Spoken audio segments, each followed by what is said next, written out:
welcome to the very first episode of Something Witchy, a Sabrina the Teenage Witch rewatch podcast. I'm Laura Cotter. And I'm Skye Orchard. And we are so thrilled to have you along on this journey that started out of a little bit of boredom during the writer's strike. It's amazing what boredom can do for you. So, Skye, let's talk about why we're here today, why we chose Sabrina, what it means to both of us. Do you want to talk about your memories of Sabrina as a kid? I was first introduced to Sabrina through the animated series first, actually. I was a little too young to watch Sabrina when it premiered in 1996. Did watch the animated series on Saturday morning cartoons and then caught the live series through reruns after school on my non-cable TV that we had growing up there. But love me some Salem. He's my favorite. Love Sabrina. Love the ants there. And so I'm really here for a good time, and I've never watched it all the way through, so you're going to have to take me on this journey. I am so excited to take you on this journey because I've watched the Sabrina series so many times. So like I said, most recently during the writer-actor strike when nothing new was coming out, I went back to some of my comfort shows, and one of them being Sabrina. And after listening to other podcasts, things like Scrubs and Boy Meets World and Psych, I started learning a lot more about sitcoms and comedy TV shows in particular. And as I was doing my rewatch of Sabrina, I realized just how much went into this show from the get-go, which is kind of wild for a sitcom of the 90s. How much money they sunk into this thing, how much energy it had behind it. And I thought it'd be fun to discuss with some of my friends. We should say, too, that we've been friends for like almost 10 years now, right? Yeah. Has it only been 10 years? It's definitely close to 10 years because my loans are close to being paid off for working in nonprofits for 10 years.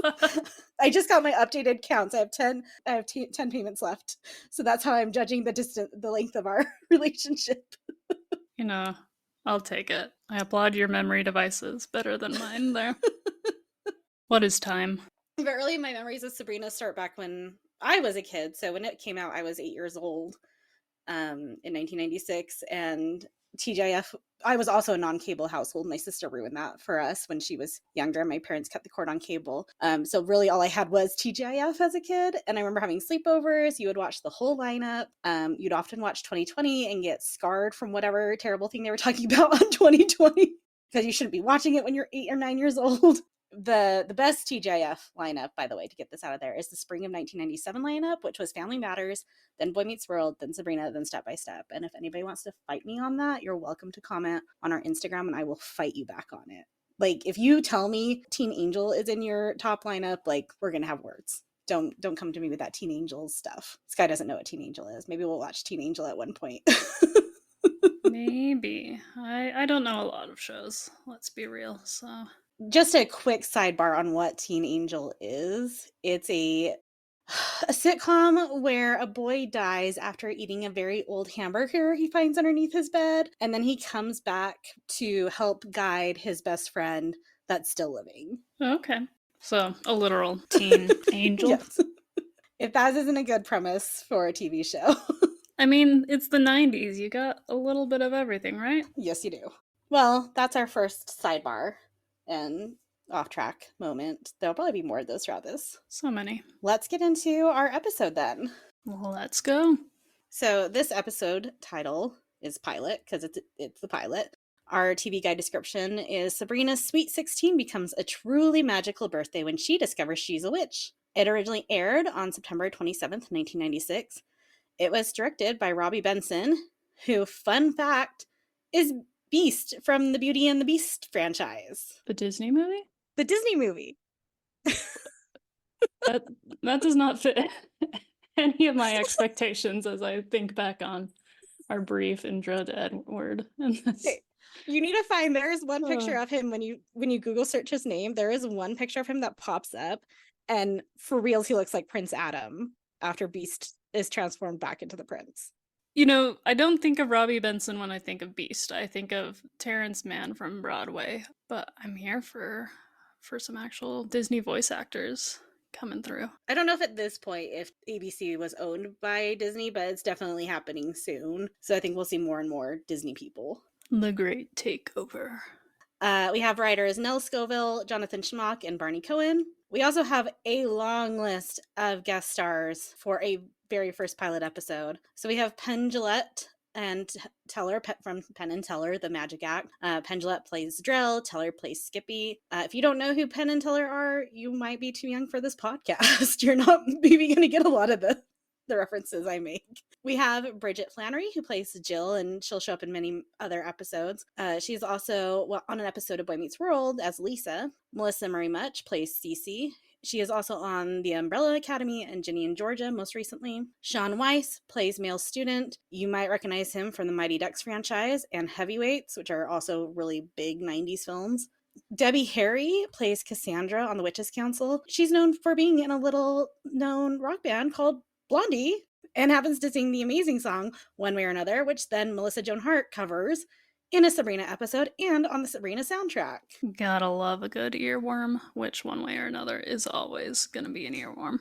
And our director, Beast from Beauty and the Beast, aka Robbie Benson, plays Edward, Sabrina's father. It's a pretty good guest star cast for a pilot. Yeah. All right, Skye, your first episode of Sabrina. What were your overall thoughts on the episode? I liked it. It was solid for a pilot episode. I did end up going down a wormhole. I will probably go down several wormholes throughout this podcast. And so I've actually started building out a timeline of the 20th century and all the events in the 1900s that could lead us to having a teenage female-centered TV show about witchcraft, especially after the 80s. And so it's going to be my life's work, or at least a podcast episode, maybe after we conclude season 1 there. I love it. I'm super excited for that. I also really liked it. I think it's good for a pilot. It's a solid pilot. A lot of exposition to be expected in a first episode, a 22-minute episode where you're trying to shove the rules of a whole new magical world and explain that to people. I will also say it's a lot quieter than I remember Sabrina being. And I think as we get into later episodes, like the laugh track will get louder, the soundtrack will get louder. There were moments where I was expecting laughter and didn't have it. Maybe not trying to play into that cheesiness of a laugh track, but I definitely feel like it comes later.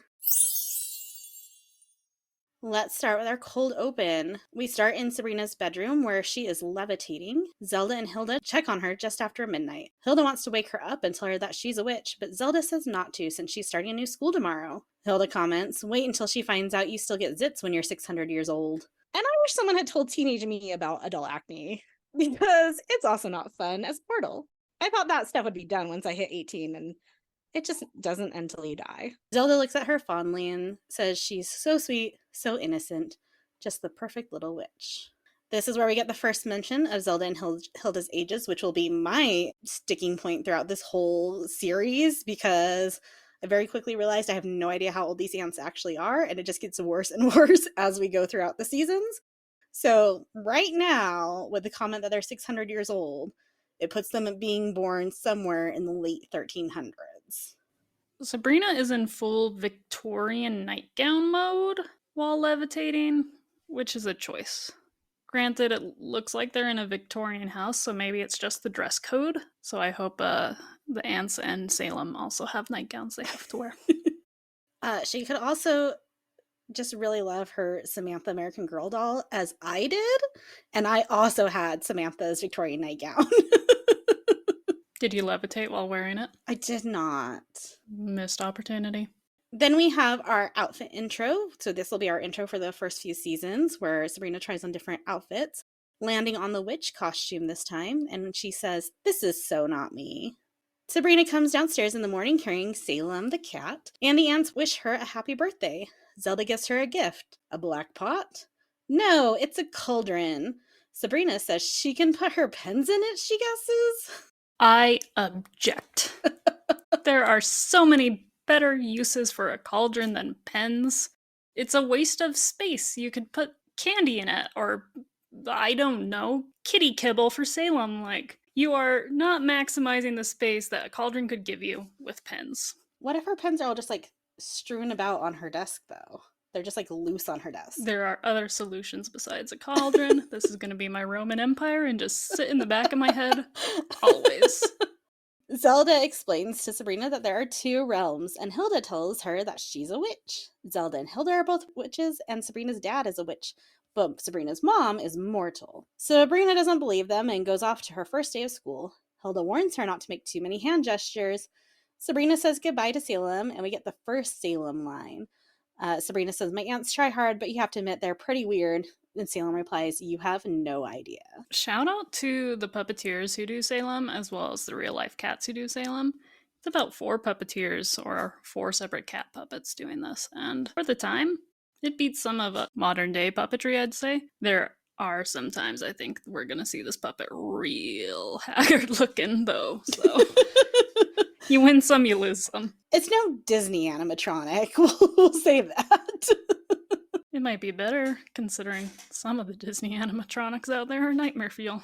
So some of like the 70s, 80s Disney animatronics, yeah, sure. Also, I don't know if you noticed, Skye, but Sabrina exits the porch through a screen door. The screen door is right next to a very large open cutout that has no covering whatsoever on it. So what is being screened by the door that they're not worried about the giant covering next to it that's leading into the exact same space? The monsters and the ghoulies, obviously. I mean, you couldn't have the door not They could just not have screened. a door. They could just like have like a little like half gate. Oh yeah, you just don't have a door. I'm just imagining like a frame of a door without. You can just like boo punch through the middle because there's nothing there. But you are very correct. They could use a gate. I understand they needed something for Salem to sit on, so they couldn't screen that area or put a window in it too. But it was just like the two next to each other.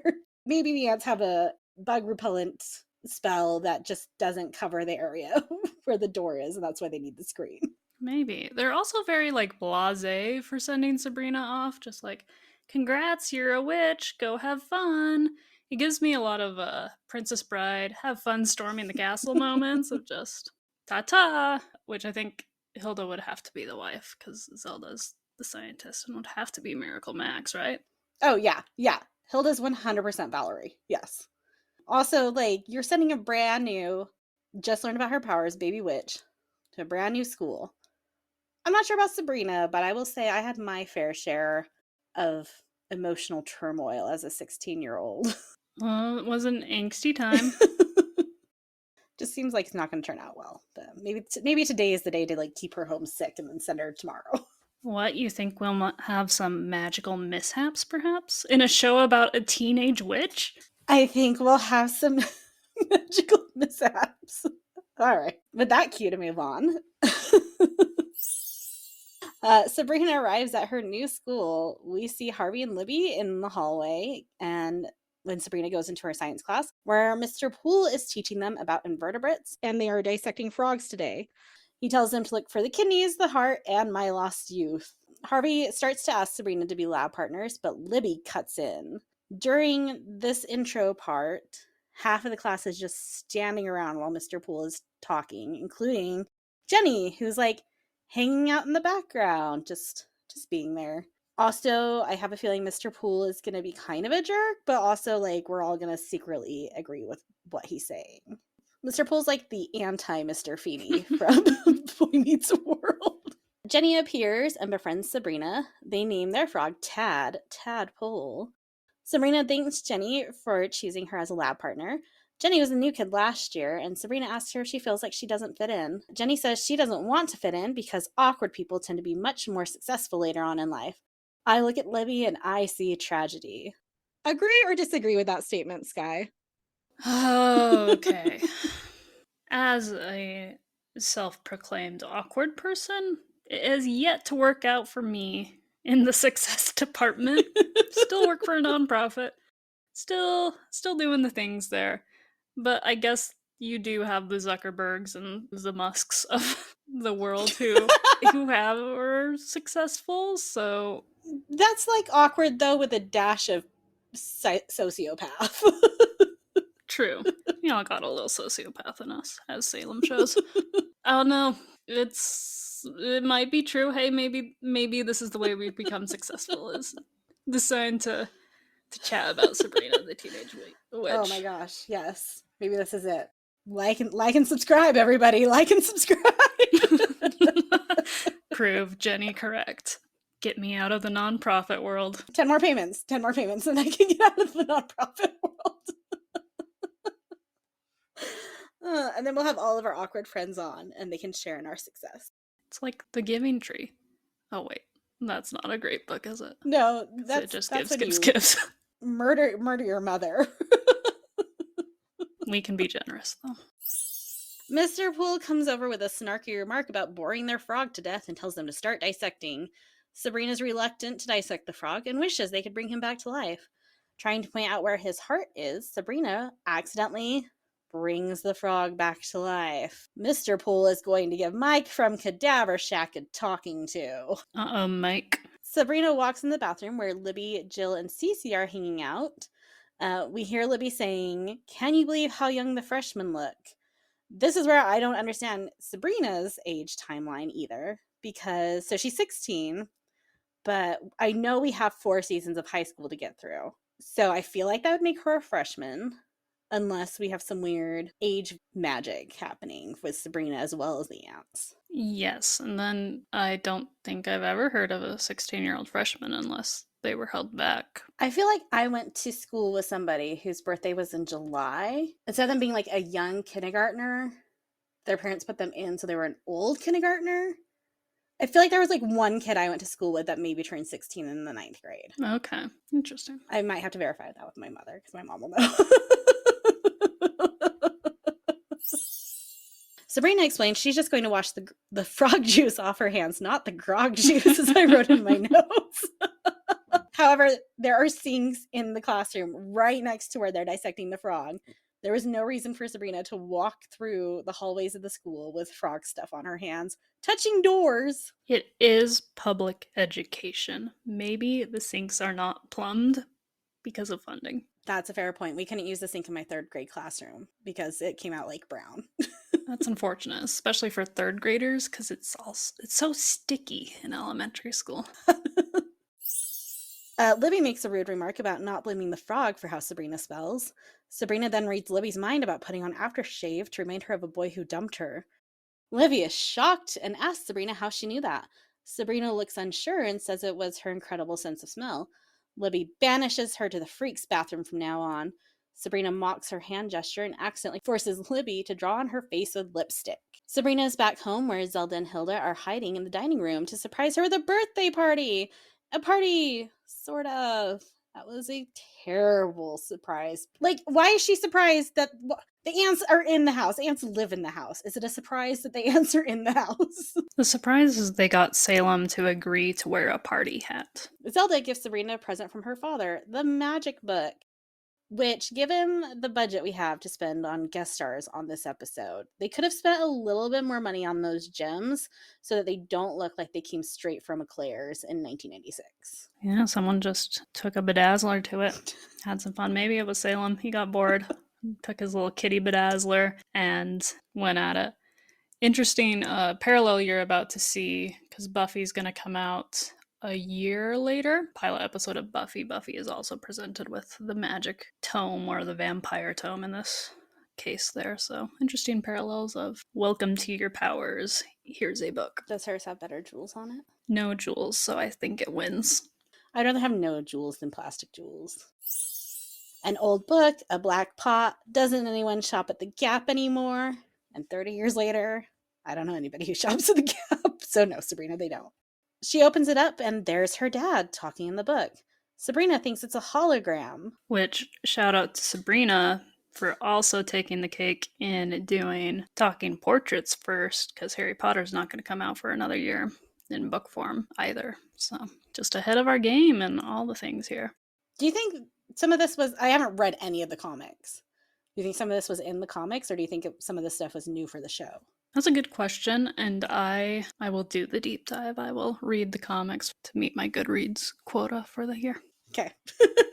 I have no idea how much of this actually follows the comics. All right, Sabrina's dad, in a very stereotypical magician's outfit, explains that he's in a different realm.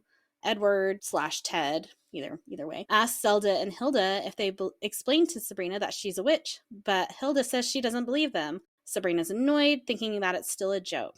The aunts try to explain to her again that she is a witch with real magical powers that she can use now that she's 16.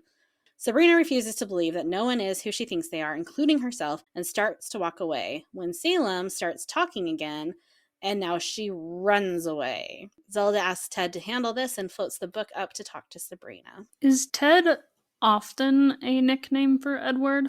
It can be. So actually, I know a little bit about this because my dad, he's a William, but he's called Bill. And I was always like, why, how does that make sense? So back in the old days where like all the boys in the line were named after fathers and you ended up with like 59 Edwards or Williams, they would do the nickname. So like Edward, Ed, but then they would start to add letters or like change the first letter. So like that's why Ned is also a nickname for Edward. Ted is. So like you can have multiple Edwards still, but you're not calling them all the same thing. So basically, they're like, how can we Dr. Seuss rhyme all these names together? Yeah. Which, would you rather have 29 Edwards, or would you rather have some of the really weird names that our state in particular is known for coming up with a lot of Y's and GH's? I think I will take the 29 Edwards over Utah naming culture any day of the week. Sabrina is up in her room with the book floating behind her and screams when she sees it. Her father demands that she opens up the book so that they can talk. Sabrina insists that witches don't exist, but her father tells her that she's special. But she doesn't want to be special, she wants to be normal. Sabrina says that she thought he was working for this foreign service. He confirms that he is, but that it's a lot more foreign than she thought. Edward also confirms that Sabrina's mom is immortal, digging for fossils in Peru, but Sabrina cannot look at her in the next 2 years or else her mom will turn into a ball of wax. I remember more than Skye remembers at this point. We don't see Sabrina's mom until well past 2 years. So I want to know when that changes. Do we address that change? What's going on there? I wonder if it would be like a Madame Tussauds wax figure, or I'm just imagining like a literal rounded ball of just wax plopping to the ground. You'll get your answer in the college years, yeah. Oh, okay. Foreshadowing. Foreshadowing. The ball of wax thing is how they discourage mortal witch marriages. Sabrina asks if that's why they got divorced, but Edward says that they probably would have divorced for other reasons, but he'll always be in the book for Sabrina. So then my question is, what about those mortal witch marriages that don't end in divorce and they do have kids? Does the mortal parent just have to go scurry off for X number of years? It's just an archaeologist, like colony/dig in Peru for all these mortal parents. They're all spouses of witches. Go dig up some bones, I guess. Also, can you imagine if you had like, okay, let's say you're a witch lady. You had a one night stand with a mortal guy and you get knocked up. 16 years later, your child's just out there walking around in the world and a dude just turns into a ball of wax. I'm here for it. That's the chaos we need in this world, I feel like. Please write in if you have ever seen a human person turn into a ball of wax out of nowhere. Downstairs, the aunts are playing cards in the dining room and Hilda is cheating. Sabrina admits that she believes she is a witch. They start with a basic magic lesson, turning an orange into an apple. Sabrina turns it into a pineapple. Apple, pineapple. Zelda says very close, but Hilda says no, it's not. We have an optical flip, and then we see the dining room table covered in pineapples and Hilda juicing one. They've tried it 23 times. Sabrina wants to try one more time and points at Salem, but he stops her somehow because she says the words and points at him. So I don't know why nothing happens to him. Maybe he can't be transformed because he's already been transformed, as we're about to find out in a scene coming up. Rules of magic. They already don't make sense one episode in. The aunts tell her that's enough trying and to get ready for bed because she has to go to school in the morning. Sabrina says that it's unfair that she still has to go to school, but maybe she can try turning Mr. Poole into something.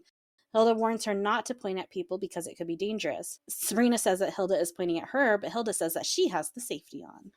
So we have just learned that there is magical safety for your fingers.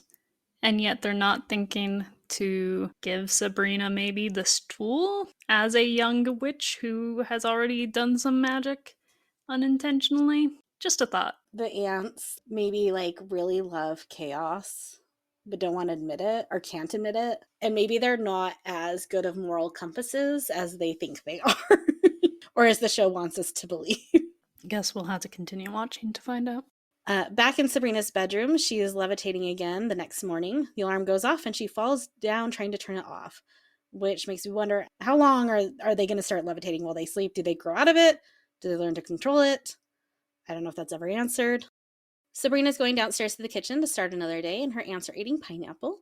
Zelda says that Sabrina is running late, but Sabrina doesn't care because she's a witch and can turn back time. Hilda explains there are 2 rules of magic. You can't change time, and also you can't get rid of cellulite. Only 2 rules we have been given so far. I feel like there might be more than 2 rules.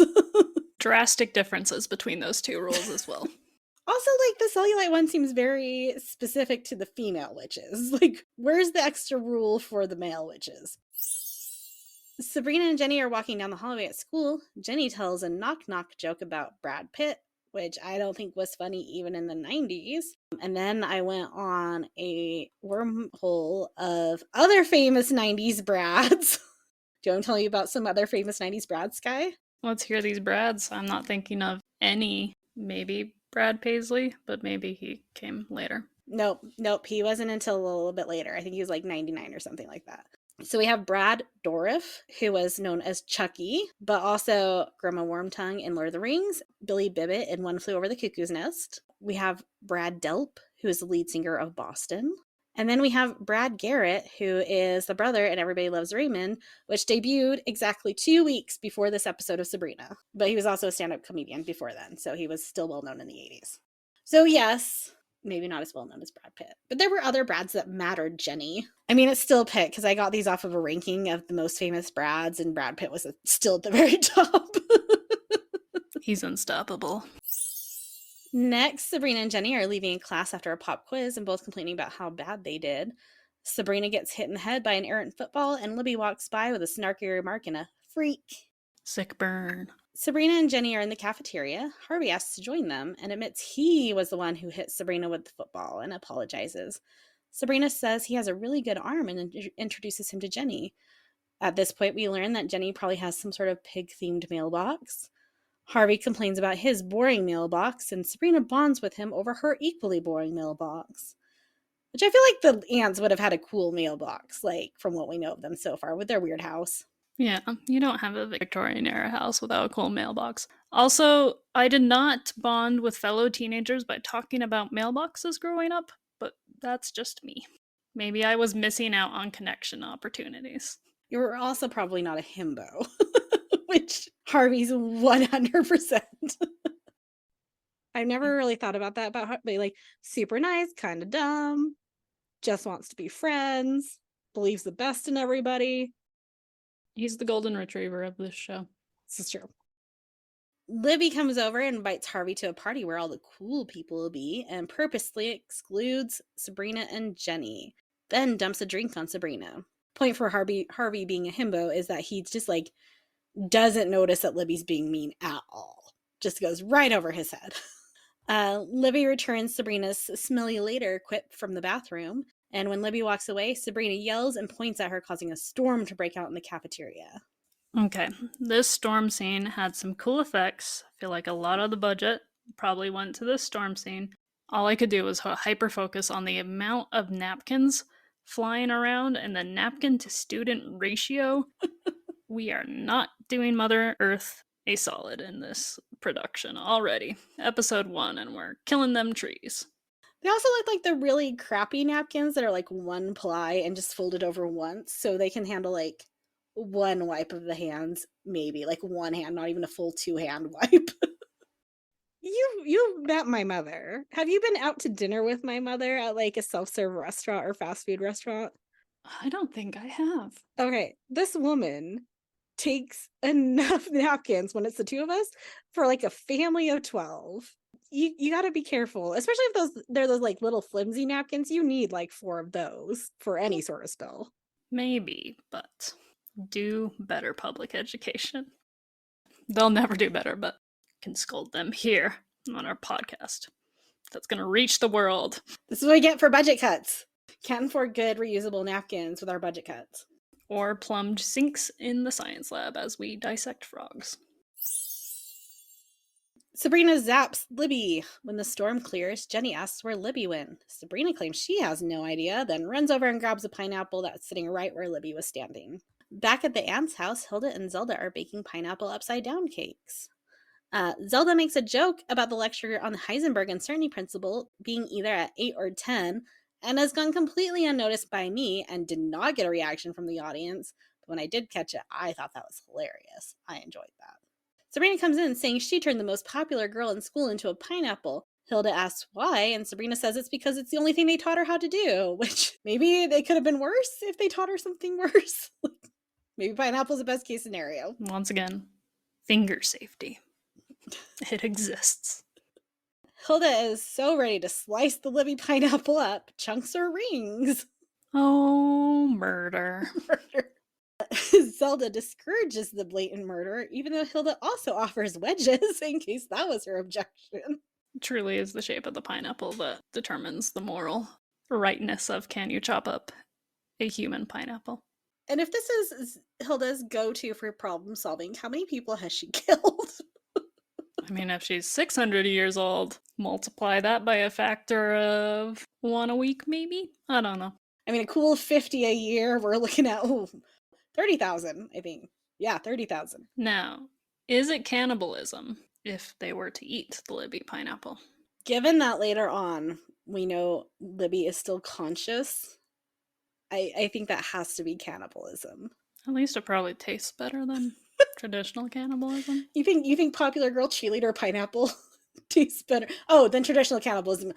My brain completed that as traditional pineapple. It's got a little extra sass to it compared to traditional pineapples. Yeah, no, yes. But yes, it's better than traditional cannibalism.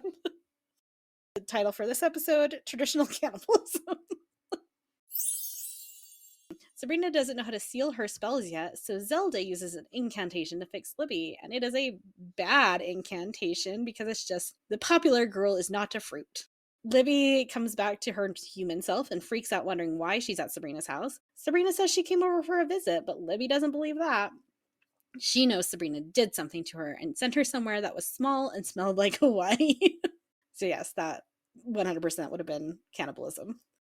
Libby is ready to tell the whole school that Sabrina is a freak, which she's already been doing, and runs out. Hilda points out that if she had her way, Libby would be on a toothpick right now. Cannibalism. Do you think the pineapple would have bled if they got into it? No, I think it would have been pineapple juice. Maybe a slightly saltier pineapple juice, since blood is salty. We are going down a hole. I'm never going to get over this. I'm going to have dreams about this. Dear listeners, please come back. We'll try and be better. Oh gosh. Okay, I think we're almost done with pineapple. And Sabrina says her life is over and her aunts try to comfort her. One more comment, Libby's life almost really was over. But okay, sure. Sabrina. Sure, and true to your point that Libby's already been telling everyone Sabrina's a freak, like, is your life over? They're just gonna think the popular girl's gone crazy. Zelda says Libby's just one person with a crazy story, but Sabrina counters that she's a cheerleader with a lot of credibility. The only way to fix this is to turn back time, but the aunt said a witch can't do that. Zelda admits that there is a loophole to turning back time. A single witch can't do it, but a group of witches can. It's a union thing. Sabrina can appeal to the Witches' Council, but they only grant it in extreme cases, like when a bunny ruled England. The Witches' Council is 10 million light years away, easily accessed by the linen closet. Zelda warns that Drell, the head of the Witches' Council, is a mean, pig-headed, power-mad despot, and Hilda admits that they used to date until he left her at the altar at the Parthenon. Which we need to discuss that line, because, first of all, if she's getting married at the Parthenon, is it the original, non-blown-up, damaged Parthenon? Because that would have to make them older than 600 years, and that would put them back further than the 1300s. However, the Parthenon has been around for a long time and apparently has gone through different stages of religions and being taken over as a church for different religions. At one point, it was a mosque. I think during the 1300s, actually, it was a mosque. Hilda doesn't seem like the type of person to get married in a mosque. That's just my guess. They also mention Hilda's dad losing the deposit on the Parthenon. And I'd like to know that money calculation there of how much does it cost to reserve the Parthenon, especially depending on what time in the world it's actually happening. Did you know there's a Nashville Parthenon? Just FYI, there's a Nashville Parthenon. I'm trying to see, like, can you reserve it? Because I feel like that's like big celebrity status. I think that's like billions of dollars celebrity status. Tickets to just go in are 25 euros. You get the Acropolis included in that, though, so it's not just the Parthenon. Ooh, love a good 2-for-1. When Skye and I use our money from this podcast to go visit the Parthenon, we will ask them how much it costs to rent it out. How much would a deposit be? We will convert that money to 1300s money to figure out how much it would cost. What is the insurance policy you have to take out in case magic goes awry during this wedding at the Parthenon? Are we offending Athena severely by having a wedding at the Parthenon? Maybe it was later. Maybe I don't think they would have done it when Athena was, because yeah, that would have really pissed her off. And as we see later, some of the Greek gods are real. Ooh. So maybe not. Unless Hilda was, friends with Athena and Athena said it was cool. They were besties. Maybe that's how they could afford the deposit. Maybe Athena gave him a break on it. Also, yes, Drell is this mad, pig-headed despot, but we just talked about Hilda might be a mass murderer.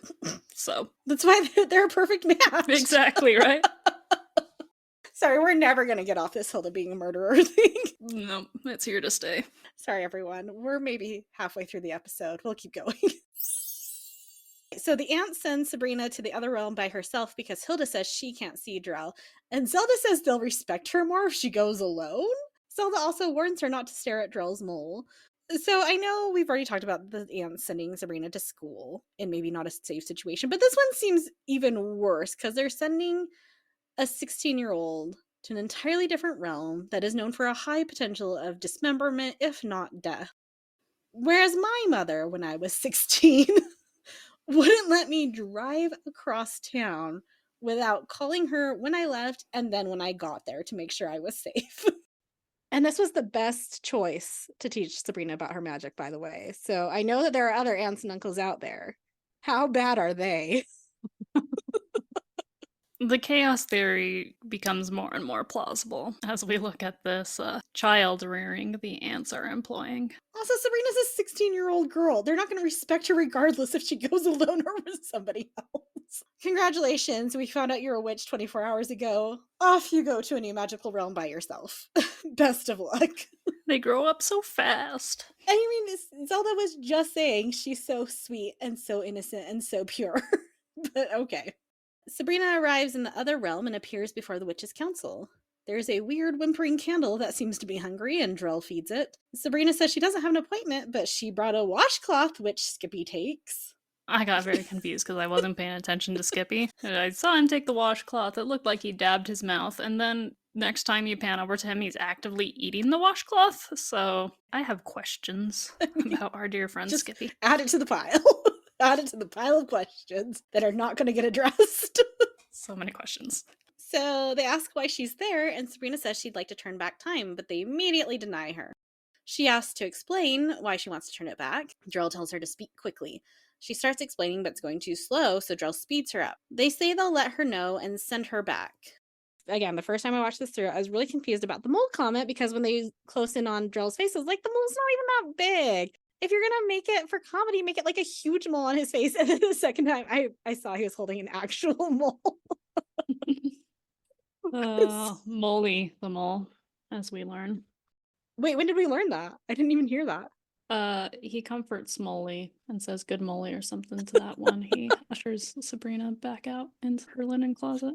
Also, I feel like this was a real kind of half-assed attempt to make the other realm look magical by throwing some weird stuff in the background, like a weird giant green apple pumpkin thing and a fish with an open mouth wrapped in ropes. But like, there's other ways to make a place look magical.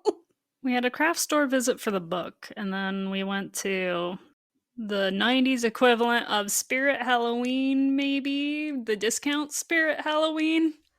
I think they just went to like the CBS prop department and were like, let's just pick whatever we can find. Maybe. They spent all their budget on the cafeteria scene, so.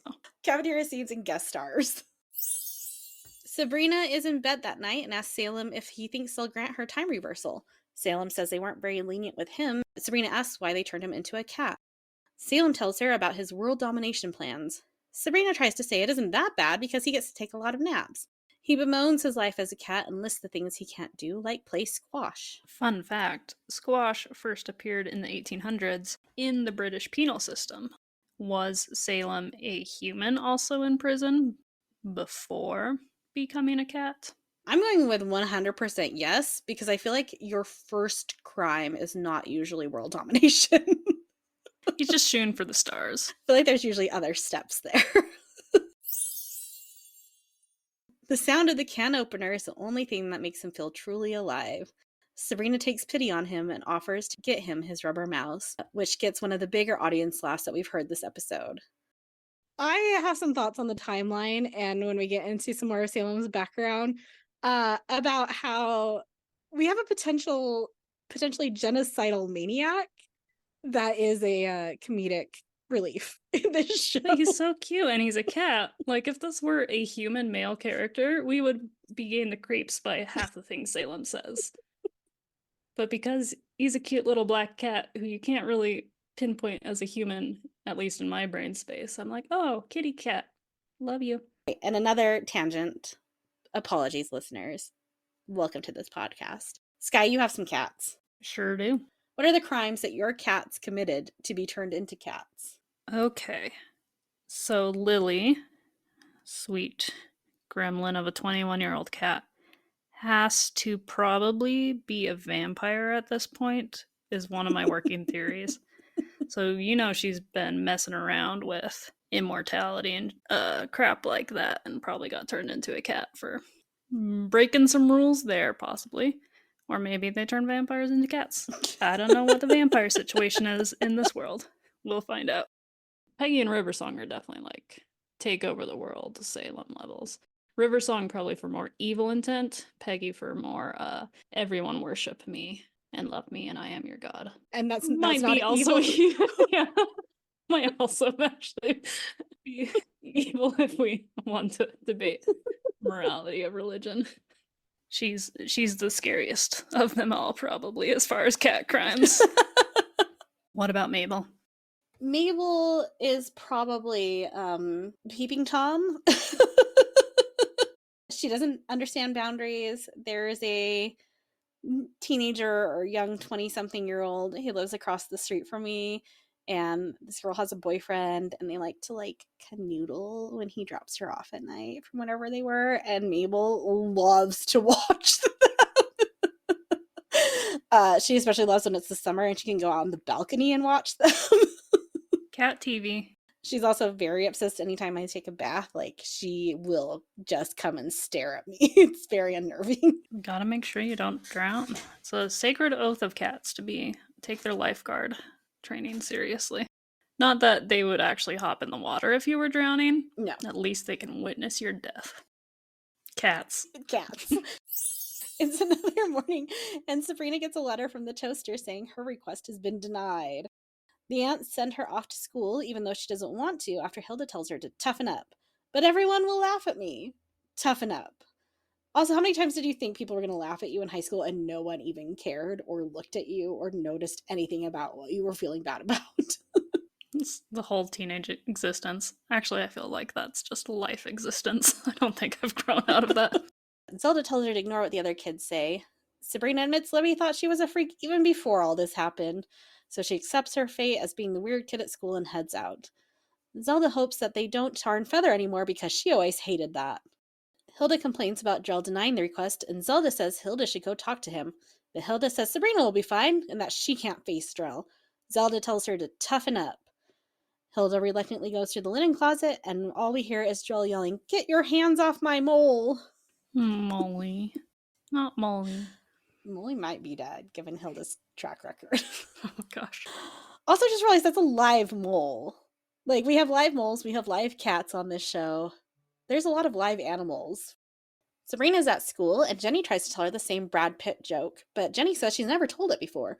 Sabrina realizes it's the same day again, and this time aces her history pop quiz, but doesn't bother to help Jenny with it. They've only known each other for a day. But Jenny's her only friend.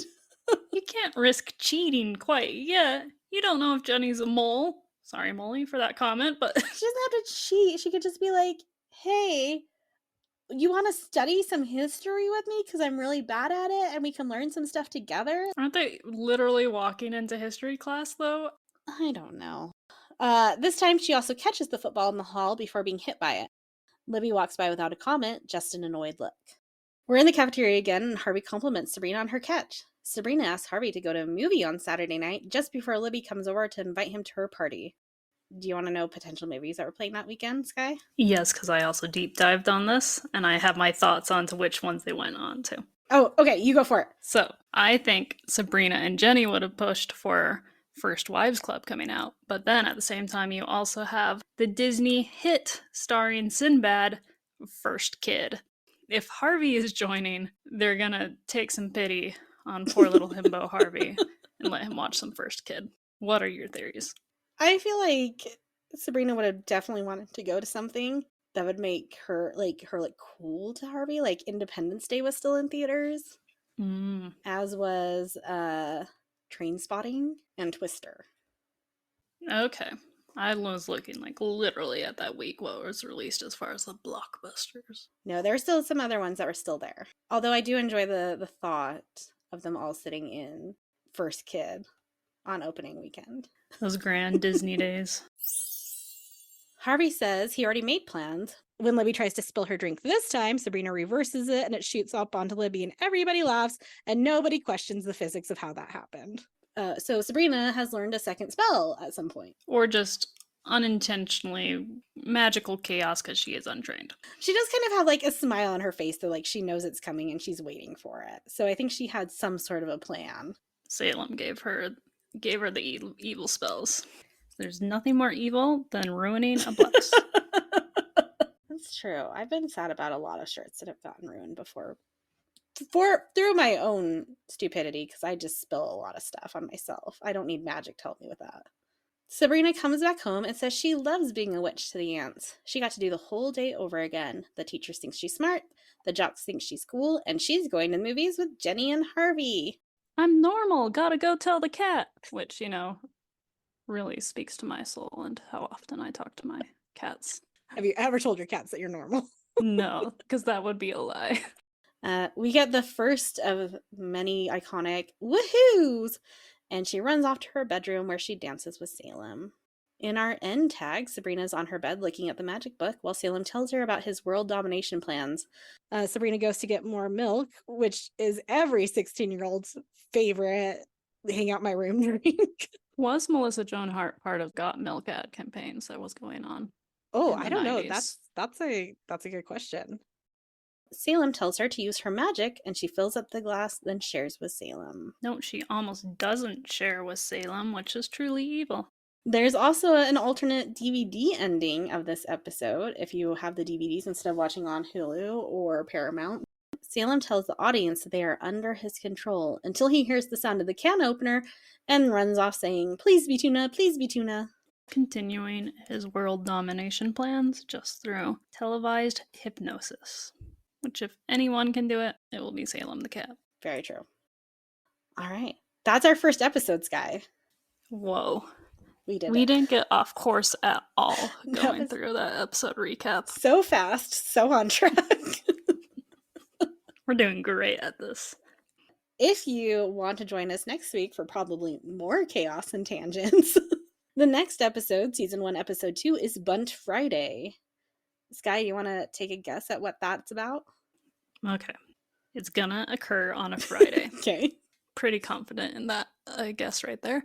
And then it's gonna involve a bundt cake. Probably some magic goes wrong with the bundt cake, or maybe it's bunts attacking people. We get like humanized bundt cakes because of magic gone awry. Maybe Sabrina turns somebody into a bundt cake and then Hilda finally kills someone. Unintentional cannibalism through eating a slice of bundt cake. Like, Who knows? That's cannibalism I can get behind. But cannibalism. Pineapples, we were drawing the line. But if it's cake, okay. Cake is fine. Time will tell. Or, next week when the episode releases. One of the two. So we look forward to potentially seeing some of you again who decide to see what happens. In the meantime, if you have comments or concerns, you want to weigh in on traditional versus pineapple cannibalism, you can email us at somethingwitchypod@gmail.com and make sure to follow us on Instagram at somethingwitchypod. Until next time, stay meowgical.